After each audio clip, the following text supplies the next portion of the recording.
There's this lie we tell ourselves, right? It's a really fundamental one, and it usually comes up when we're just stretched completely thin. Running on fumes. Exactly. Or you just feel like you're always the one picking up the slack. And it sounds something like this: it's okay, don't worry about it, I'll do it for others. And that phrase, I mean, on the surface, it feels like a badge of honor. It sounds so responsible, so mature. So moral. That's the word, moral. But that very goodness is what makes it so dangerous. Because what that statement is often hiding is this really uncomfortable truth. Which is? An abandonment of the self. You're giving away your most precious resources, your time, your energy, not always from true compassion, but sometimes from calculation or even just fear. Yeah, let's really get into that, because our culture is just obsessed with this idea. We're saturated in these stories everywhere from literature to our own families. Oh, for sure. That just elevates sacrifice to this like ultimate moral high ground. And we internalize this rule that's never actually spoken out loud. What's the rule? That the good person just endures things. The mature person always yields. And the person who's really praiseworthy, they never ever make demands for themselves. Because if you do, you risk being labeled The opposite of good. selfish. Exactly. And that's the paradox we really need to dig into today. Yeah. We're not saying altruism is a bad thing, of course not. What we're asking is, at what point does that sacrifice cross a line? When does it stop being genuine morality and start becoming a tool for self-annihilation? And the insights we found, both in psychological studies and in some classical philosophy, they suggest that this kind of blind yielding, it's often just a coping mechanism. A way to avoid the hard stuff. Right. A way to avoid conflict, to get around saying no, or just to hide the fact that we have our own, human limits. So our mission for this deep dive is to cut through all that cultural noise and get really tactical. We're going to trace the psychological wiring, look at the social systems that reward this behavior every single day. And then the practical part. We want to give you some real strategies pulled from Stoic and existentialist thought to draw a clear line between selfless giving and, self-destruction. Because it's time to realize that chasing that image of being the good one might actually be the fastest way to become totally invisible. Okay, so let's start with that early programming. I mean, the evidence is pretty compelling, isn't it? This belief that sacrifice is necessary is just. It's drilled into us from when we're kids. It really is. Think about those unspoken connections we learned. Not what? Like, you're accepted if you're undemanding. You get praise if you put your own wants and needs second. And, this one's big. If you're always the one who's struggling or disadvantaged, you're seen as somehow morally superior for just enduring it. Yes. And that setup creates the fundamental fear that really drives toxic altruism. Most of this behavior, this blind yielding, it doesn't come from a place of love or compassion. It comes from scarcity. It comes from scarcity and fear. We're terrified of losing our place in the group. We're terrified of rejection. And we are completely paralyzed by the thought of someone calling us selfish. That word is like the ultimate social weapon. It is. It's like a social death sentence. Yeah. And so self-sacrifice starts to look like the safest possible strategy. Because if I jump in first, if I carry the burden, if I'm the one who works the weekend, then you never have to deal with the messy reality of a real conflict. Yeah. And you never have to expose your own needs, which feels awkward. it feels vulnerable. Very. So you sacrifice just to keep that safe, valuable image of the good person completely intact. And this isn't just in our heads. Society is basically standing by, ready to reward us for it. This is where the systemic part kicks in. Think about it at work. Who gets all the praise? The person who never says, "That's not my job," the one who's always online late at night. They get called committed, responsible, a team player. Right. Or think about a family. The person who's always smoothing things over, who absorbs everyone else's stress and tension. They're the peacekeeper. And that identity feels really good, it feels important, but it's also incredibly functional for everyone else around them. And what's really fascinating, and honestly a bit disturbing, is the transactional detail that some of the psychological sources point to. Blind sacrifice isn't just a nice thing to do. It's a transaction. It's a subtle, unspoken way to buy moral recognition. Yeah. You don't have to argue that you're a good person. You don't have to assert your value. You just have to endure enough. For enough. Exactly. Give enough of your time, and society just sort of implicitly grants you this high moral status. It becomes an addiction, really. You get addicted to being the foundation everyone else leans on. But the second you start using endurance to buy that recognition, you've created this silent contract, this hidden accounting system. Yeah. You feel good because you're seen as dependable, but the cost is just astronomical because it lets you completely avoid that huge philosophical question, what do I actually choose for myself? Separate from what everyone else needs from you. Right. Because once you introduce what you genuinely want, well, conflict is pretty much unavoidable. And that is the one thing the habitual sacrificer is trying to avoid at all costs. So this leads us right into this core paradox. People sacrifice their boundaries, their time, even their health, looking for love and respect. For appreciation. Yet, what happens in reality is often the total opposite.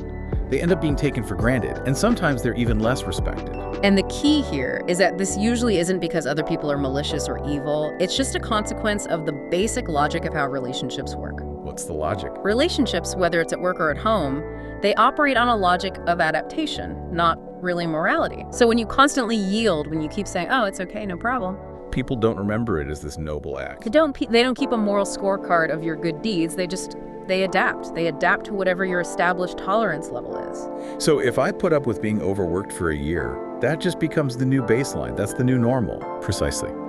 Your self-sacrifice stops being seen as a choice you're making. It just morphs into your functional role inside that system. So you're not a person with limits anymore. You're a resource. You become a stable, predictable, and often thankless resource whose job is to absorb problems. They're not exploiting you because they're bad people. They're using a resource that has, silently trained them that it's always available. That dynamic explains that incredibly painful moment that the analysis talks about. That moment when the person who always carries the weight finally hits their limit. And they just snap.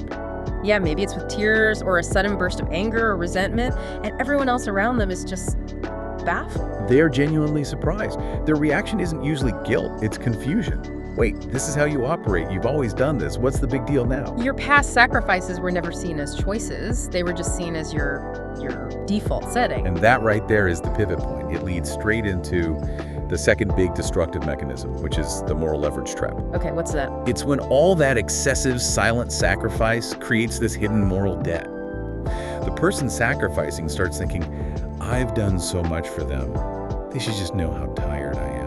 They should just offer to help without me having to ask. Yes, the classic giving, waiting, disappointment cycle. I give without saying anything. I wait for a return that I also haven't asked for. Yeah. And then I'm crushed with disappointment when it never shows up. Because the other person had no idea there was even a contract. It breeds so much resentment. And this is where the existentialist critique is just razor sharp.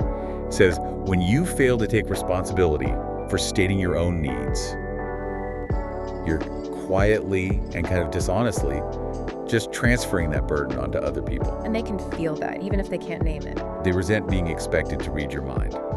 You've made them responsible for your happiness, and you did it without their consent. The workplace example in the material was just perfect for this. This colleague who always stays late, right? Always volunteers for the weekend shift. At first, everyone loves it. Oh, thank you so much. They get appreciated. But after maybe 6 months, that's just the expectation. That's the baseline. So when that same person, now totally burned out, asks to leave early one time for a doctor's appointment, The reaction isn't sympathy. it's annoyance. It's, well, who's going to finish this now? It's organizational pushback. Because the team now relies on them as a stable, predictable resource. Toxic sacrifice doesn't build lasting respect. It just creates these warped, rigid expectations that end up crushing the very person who's making the sacrifice. So, if the immediate costs are things like burnout and exhaustion, the existential cost is much, much deeper. Okay. It's what philosophers would call alienation from the self. The fatigue you're feeling, it's not just physical strain from working too hard. It's the feeling that you have no secure place to stop. It's the sense that you are constantly living in a state of unchosen duty. Unchosen duty. That's a powerful phrase.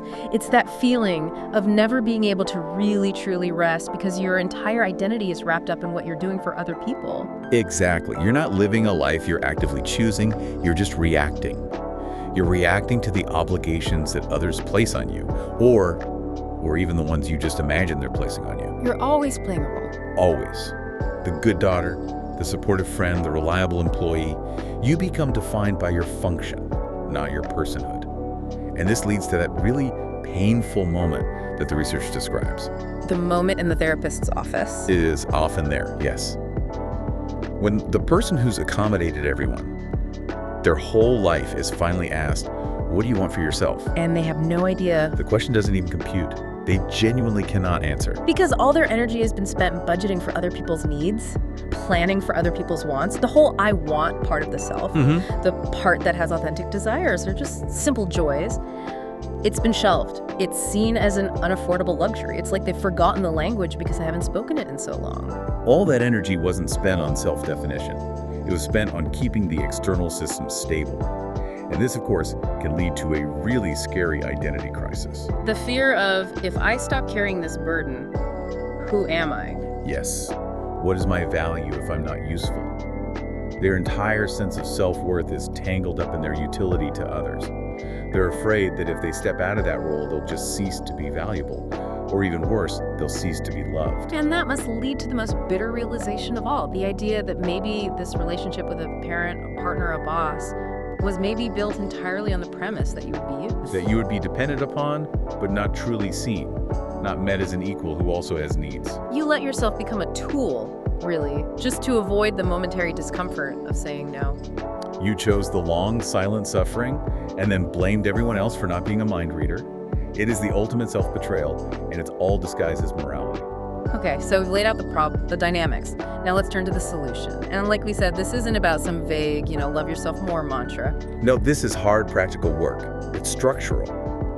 And the tools we found for this really come from the incredible clarity of Stoic philosophy. So what's the first step? The first step is the most intellectually demanding one. It's strategy 1. Stop mislabeling endurance. What does that mean? The Stoics demand just ruthless honesty with yourself. So before you make any sacrifice, you have to ask one question. Is this action fully within my power of choice, or am I being compelled? Okay, so give me an example. If you're staying late at the office because you genuinely believe in the project and want to see it succeed, that's a choice. If you're staying late because you are paralyzed by the fear of disappointing your boss, or being disliked by your team, that is internal coercion. It's not altruism, it's self-imposed servitude. That's a huge distinction, the difference between doing something for someone versus doing it because you're afraid not to. But let me push back a little here for our listeners. What if my job, my livelihood, actually does depend on my boss being happy with my endurance? It's just acknowledging that it's coercion. Is that enough? That is a very fair challenge. And Stoicism here offers a pivot, not, a magic wand. You may not be able to control the external consequence. Your boss might still be disappointed. Right. But you can control your internal motivation in your story about it. You acknowledge the fear, you acknowledge the pressure, but you refuse to call it a noble sacrifice. You see it for what it is, a strategic act under duress. And just separating the act from your moral identity, that is the first step toward freedom. Got it. So it's about being honest with myself first, even if I can't change the situation overnight, which leads to strategy 2, taking responsibility for needs. This is the hard, practical work. You have to take responsibility for your own needs by actually stating them, clearly, unequivocally. You have to break the habit of using silence as a trap for other people. Yes. Stop giving in silence and then waiting for a thank you that never comes. And the painful part of this is accepting that when you do state a need, I have to leave at 5 today, or I can't take that on, the other person might be genuinely disappointed.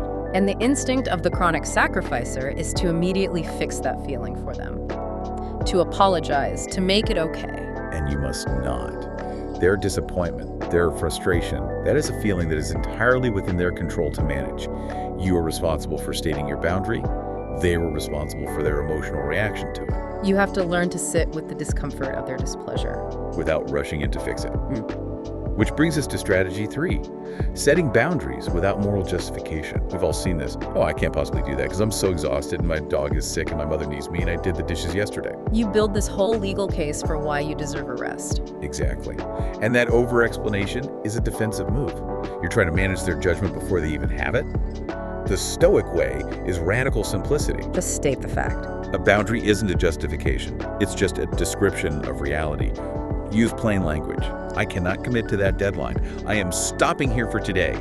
That is not my responsibility. No drama, no padding. Because when you justify, you're inviting a negotiation.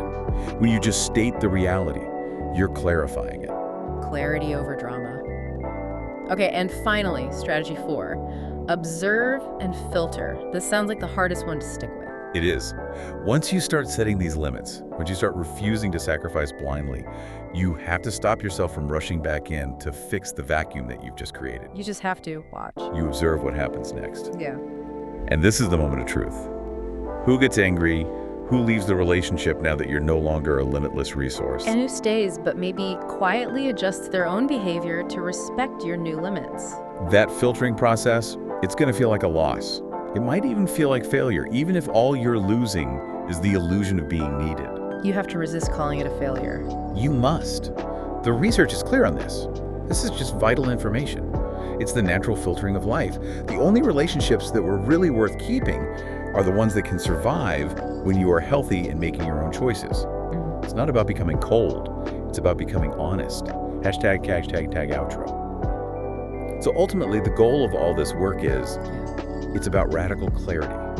Sacrifice isn't inherently good, and prioritizing your own needs isn't inherently selfish. Promised land here isn't a place where you just stop giving completely. It's a place where you know exactly why you're giving. You're giving from a place of choice. A place of choice, of freedom, of abundance, and never ever from a place of fear or scarcity or some duty that you never even agreed to.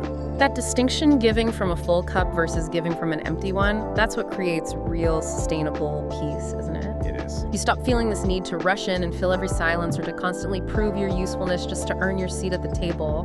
You finally arrive at this quiet space. A space where you can sacrifice without resentment, where you can give without expectation, and where you can stop without condemning yourself. And that entire transformation, it forces us to sit with what might be the most challenging question of all. It's the one that really defines whether we're living a chosen life or not. And what's that question? If you stop being proud of your endurance, if you stop using your suffering to buy recognition from others, and if you stop calling your silence noble, what specific area of your life right now needs to be re-chosen? Even if that choice means disappointing someone you care about deeply. Even then. That re-choosing, that's the beginning of real freedom. We'll leave you with that thought. Thanks for diving deep with us.